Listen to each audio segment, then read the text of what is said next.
যারা বাড়িতে একটু অন্য কিছু ট্রাই করতে চান দেখে নিন আজকের এই রেসিপি। দেখে মনে হবে অনেক কঠিন, কিন্তু এটা বানানো কিন্তু খুব সহজ। এই পাওবানটি অ্যাকচুয়ালি ইনভেন্ট হয়েছিল নর্দার্ন চায়নায়। এটাকে আমরা বাওজিও বলে থাকি।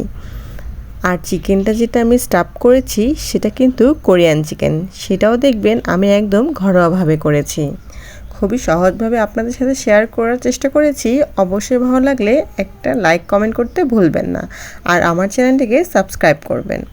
এখানে আমি নিয়েছি 2 কাপ ময়দা, দিয়ে দিলাম স্বাদমতো লবণ, আর দিয়ে দিলাম স্বাদের জন্য 2 চামচ চিনি ও একটা ডিম। অবশ্যই ডিমটাকে নর্মাল রুম টেম্পারেচারে রাখতে হবে আধা ঘন্টা আগে। তারপরে আমি কিন্তু এখানে 1 চামচ ইস্ট দিয়েছি। ইস্ট দিয়ে তারপরে এখানে আমি কুসুম গরম দুধ দিয়ে এটাকে আমি একটা ডো তৈরি করে নেব।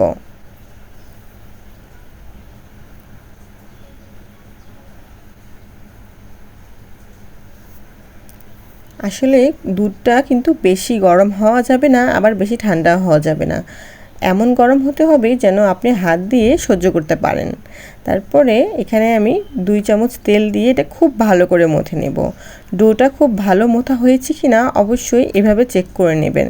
যদি এভাবে টান দেওয়ার পরে ফেটে না যায় তাহলে মনে করবেন যে ডোটা অনেক ভালোভাবে মথা হয়ে গিয়েছে। তারপরে ওটা আমি ঢেকে রেস্টে রেখে দিয়েছি 1 ঘন্টার জন্য। এর মধ্যে আমি কোরিয়ান চিকেন স্টাফটা করে নেব। দেখতেই পাচ্ছেন আমি চিকেনগুলোকে কিভাবে লম্বা লম্বা করে কেটে নিয়েছি। এটা বোনলেস চিকেন।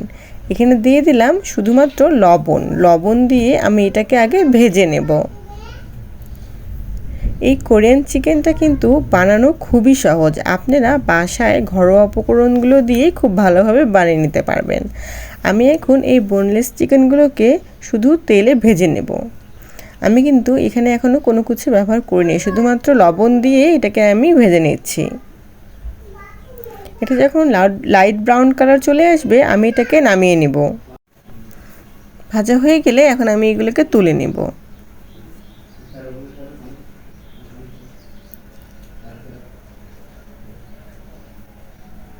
এখন একটা বলে দিয়ে দিলাম 1/2 চামচ হলুদ গুঁড়া, 1 চামচ মরিচের গুঁড়া, স্বাদমতো লবণ।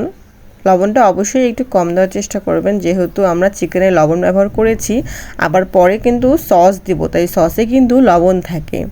দিয়ে দিলাম 1/2 চামচ করে ভাজা জিরার গুঁড়া ও ধনিয়ার গুঁড়া, ও দিয়ে দিলাম 1/2 চামচ সাদা গোলমরিচের গুঁড়া, দিয়ে দিলাম গরম মশলার গুঁড়া ও মিক্সড হার্বস।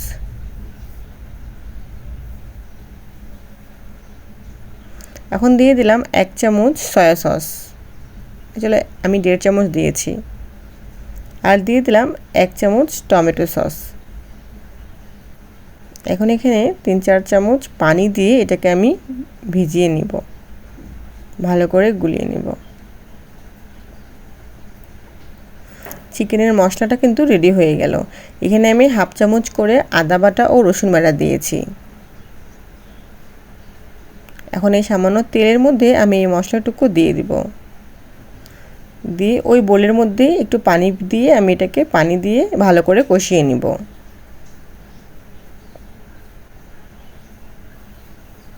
কষানো হয়ে গেলে কিন্তু চিকেনগুলো দিয়ে দিব। চিকেনগুলো দিয়ে খুব ভালোভাবে এটাকে আমি কষিয়ে নেব। এই যে এটা হয়ে গেলে আমি নামিয়ে নিলাম।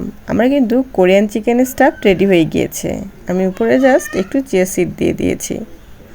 দেখুন এই 30 মিনিটের মধ্যেই কিন্তু আমার ডোটা একদম ফুলেভাবে ডাবল হয়ে গেছে। 1 ঘন্টার প্রয়োজন পড়েনি। চিকেন রেডি করতে করতেই আমার ডোটা একদম রেডি। এখন এটাকে আমি আরেকটু ভালো করে মথে নেব।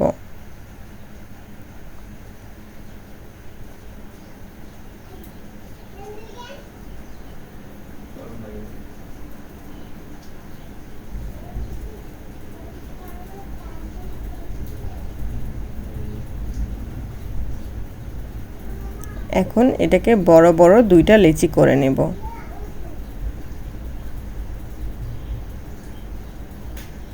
আমি আবার আপনাদেরকে এটা চেক করে দেখাচ্ছি যে এটা কিন্তু ডোটা খুব ভালো করে মোথা হয়েছে।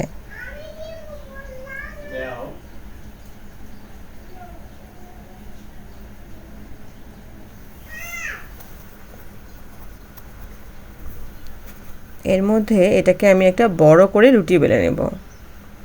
এই দেখেন, বেশি মোটা হবে না আবার বেশি পাতলা হবে না, মিডিয়াম। আমি এখন একটা গ্লাসের সাহায্যে এটাকে গোল গোল করে লিচি কেটে নেব।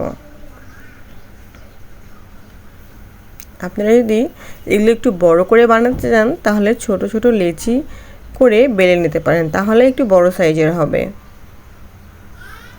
আমি এই সাইজেরও করেছি, আবার একটু বড় করেও করেছি।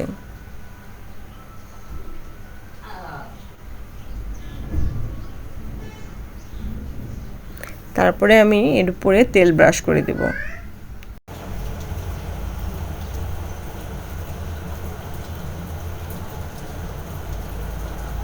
তারপর একটা চপস্টিকের সাহায্যে এভাবে রেখে এটাকে আমি মুড়িয়ে দেব, মুড়িয়ে ভালো করে বসিয়ে দেব। এই তেল ব্রাশ করার কারণে কিন্তু হবে কি, এটা স্টাফ করার পরে খুব ইজিলি এগুলো বেরিয়ে আসবে। আর এই চপস্টিক দেওয়ার কারণে ভিতরের জায়গাটা কিন্তু ফাঁকাই থাকবে, তখন পরে আমাদেরকে চিকেন স্টাফ করতে সুবিধা হবে।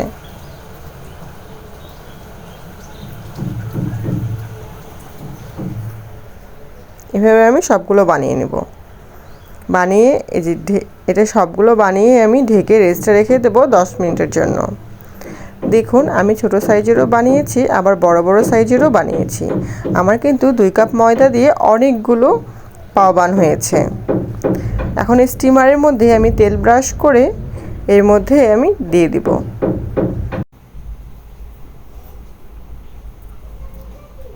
সবগুলো পাও আমি এখানে দিয়ে দিলাম। দিয়ে আমি কিন্তু এটা 20 মিনিট ধরে স্টিম করে নেব।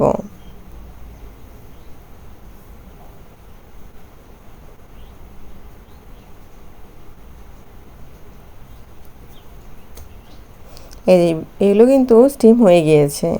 দেখুন কত ইজিলি এটা খুলে যাচ্ছে আর কতটা নরম তুলতুলে হয়েছে। এটা কিন্তু আপনাদের কোনো কষ্টই করতে হবে না, খুব ইজিলি এটা খুলে যাবে। খেতে কিন্তু দারুণ মজা। এটা চিকেন স্টাফ ছাড়াও কিন্তু আপনারা বাসায় খেতে পারবেন। চা দিয়ে দুধ দিয়ে খেতে খুবই মজা লাগে। আমি কিন্তু সবগুলো বানাবো না, বাকিগুলো স্টোর করব। এখন এটাকে আমি সার্ভ করব। এর মধ্যে আমি দিয়ে দিলাম মেয়োনিজ। আমার চ্যানেলে কিন্তু মেয়োনিজের রেসিপি দেওয়া আছে, আপনারা ইচ্ছে করলে দেখে আসতে পারেন। তারপরে আমি দিয়ে দিলাম চিকেন স্টাফটি ও গাজর। মেয়োনিজটা কিন্তু আমি বাসায় বানিয়েছি।